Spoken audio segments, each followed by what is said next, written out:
Alright, now we're going to talk about the next part of R.1, which is R.1.2, which is the classifying numbers. And basically, numbers just, the for classification of numbers just go on to add in more numbers.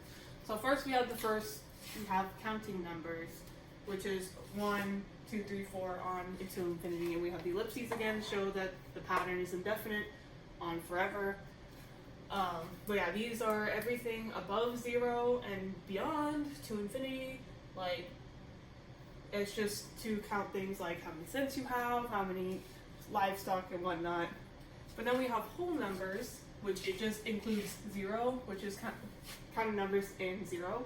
So 0 to show that there's nothing, there's a value of nothing, like that you don't have any money or you don't have any livestock.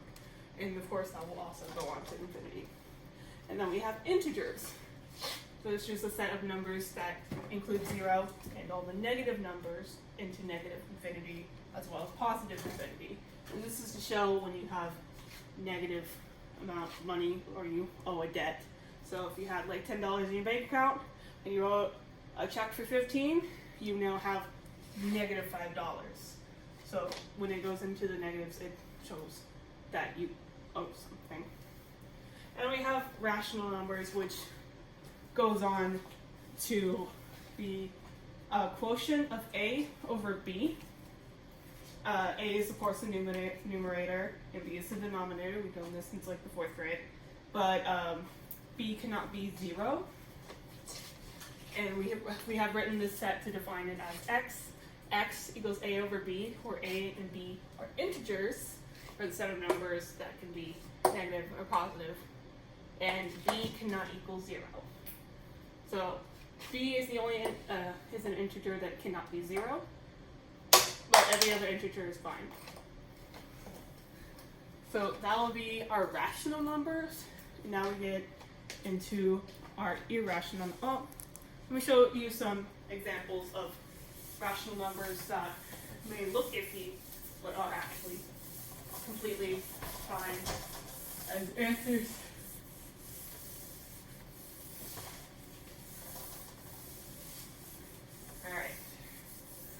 So, rational numbers can be written as decimals.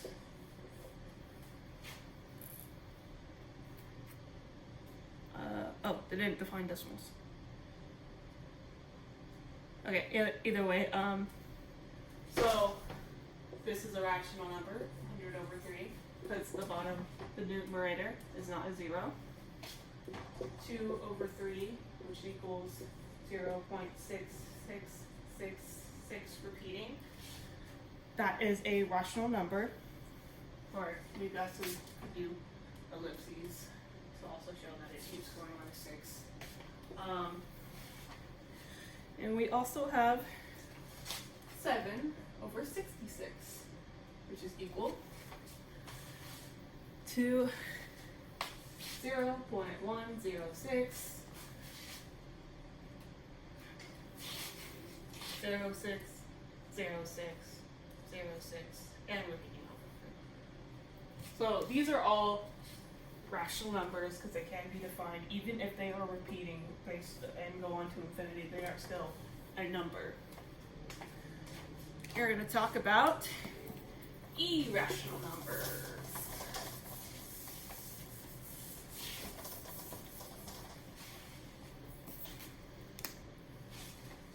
So we got,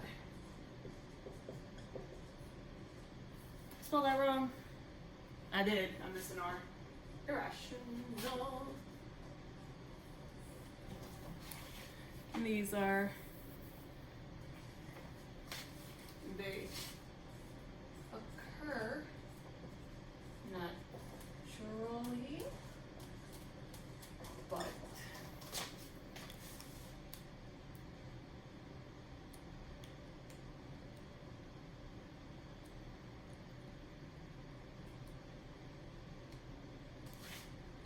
come on.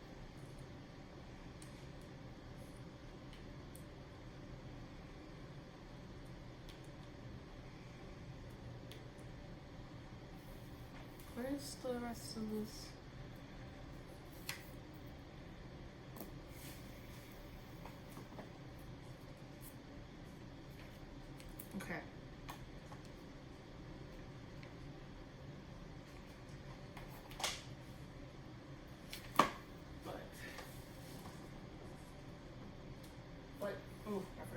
is a decimal, but is a decimal that neither repeats nor terminates. And of course, the most popular irrational number is pi, which happens naturally because it's c over d, or circumference over diameter. But we also have an isosceles triangle. We have the hypotenuse, which is the square root of 2 when the sides are 1 and 1, because you know a squared plus b squared equals c squared. So whenever you go through that formula, we get square root of 2 as the hypotenuse value, which is an irrational number. I'll do that across the room. So we want to show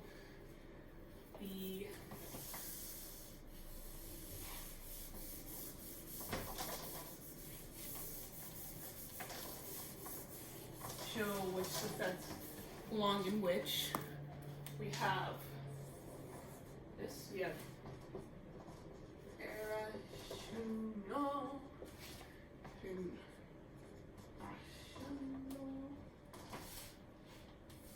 So the irrational, there will be no whole numbers, no counting numbers, no integers, no nothing. In the rational, we have our first set, so that will be the integers, and in that is the whole numbers. So this is whole numbers, and in that we have the numbers.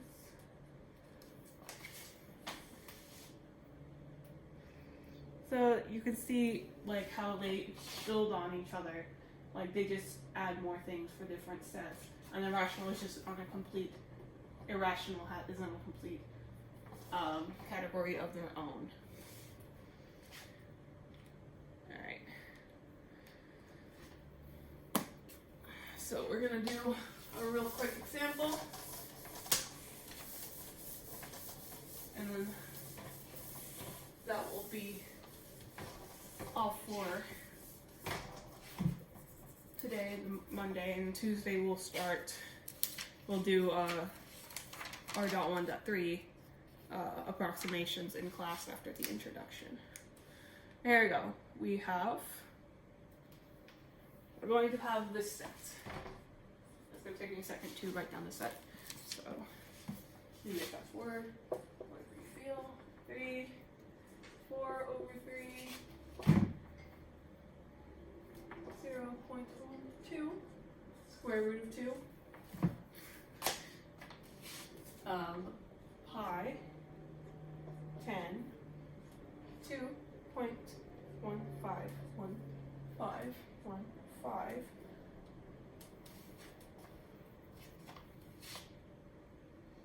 and okay, that's the last one. Actually, I'll add one more. Why? I'm gonna add 4. Alright. So, we got A, we got the natural. Sorry, friends, so not natural. B, we're going to have the integers. This is a T, I'm sorry. And of course you're going to write these in the sets. And since you don't have to write any long notation,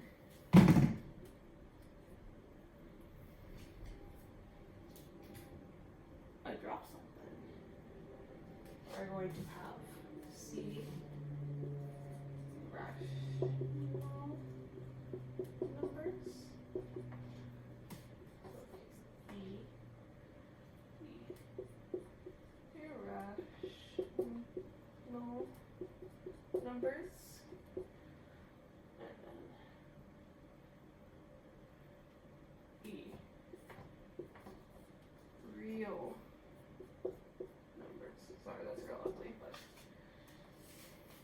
for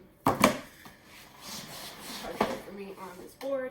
So you can go ahead and pause for a moment, take a moment to see if you get the answers right. But I'm going to go ahead and write down the correct answers. Hopefully you paused. You have your your answers awaiting. So for our natural numbers, we're going to have 4 and 10. Woo! And that's our counting numbers. For our integers, we are going to have -3, 4, and 10. For our rational numbers, we are going to have -3, 4, 10, 4 over 3, and 2.151515 ellipses, and that will be it. So I'm going to close that off. Okay, and then our irrational numbers will of course be 2, the square root of 2, and pi. And our real numbers are going to be all.